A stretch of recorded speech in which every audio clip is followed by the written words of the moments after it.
Hello, Year 6. I'm going to talk to you about the Roman calendar, an interesting topic. First of all, let's consider why we split the year into months. Months correspond roughly to the time it takes for the moon to orbit the earth, and this natural phenomenon was noticed many thousands of years before the Romans gave it names. And the fact that the moon took about 28 to 30 days meant that it was kind of easy to divide time into these chunks. So that's how months first came about. And the early Roman calendar consisted of 10 months, and I'm going to explain to you why that changed to 12, when, and then how the names were given to the months.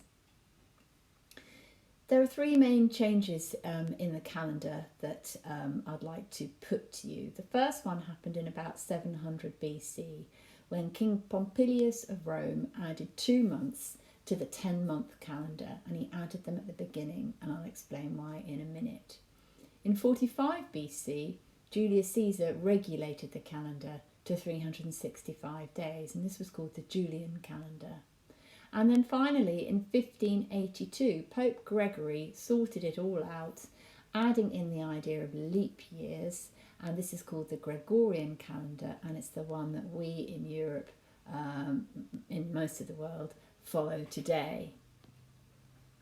So how did the calendar months work? Well, as I say, King Pompilius introduced the first 2 months, the Januarius and Februarius. Now, initially the calendar had started in March because the end of the year was considered a kind of just lying low period.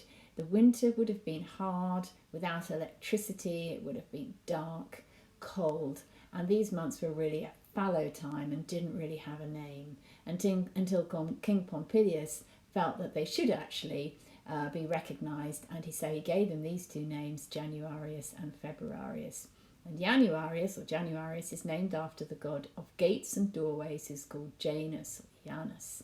And he looks 2 ways, forwards and backwards, so he can be looking forwards into the new year and backwards into the old year. And interestingly, the Latin name for a doorway is Janua, so it comes from exactly the same root. Februarius is named after the ancient festival of Febra, which was all to do with purification.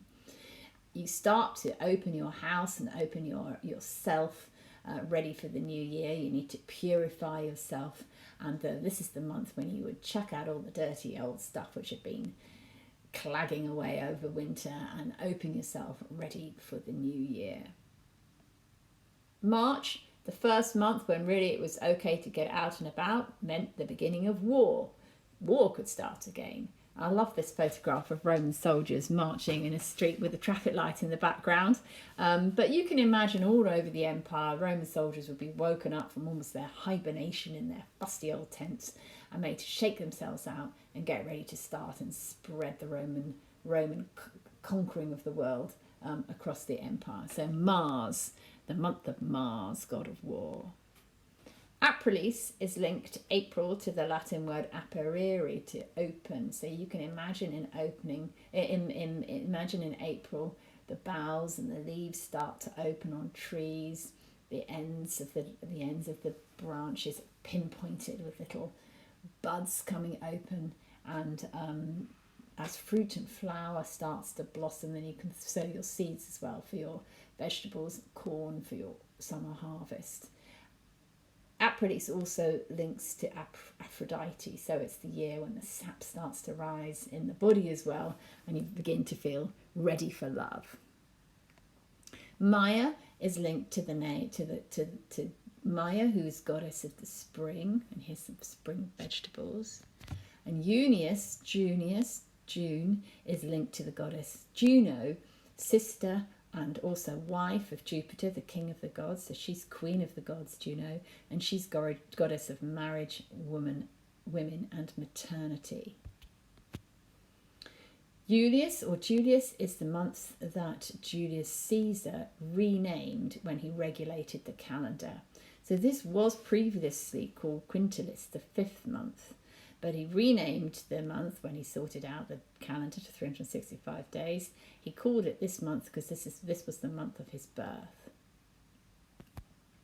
Augustus, then just a few years later, finished the calendar, finished Julius Caesar's work, and named this one for himself in this month, which had been called Sextilis. Many of his greatest victories had occurred, and so that's why he called this month Augustus, August for us. And this is usually the month of harvest and fruition.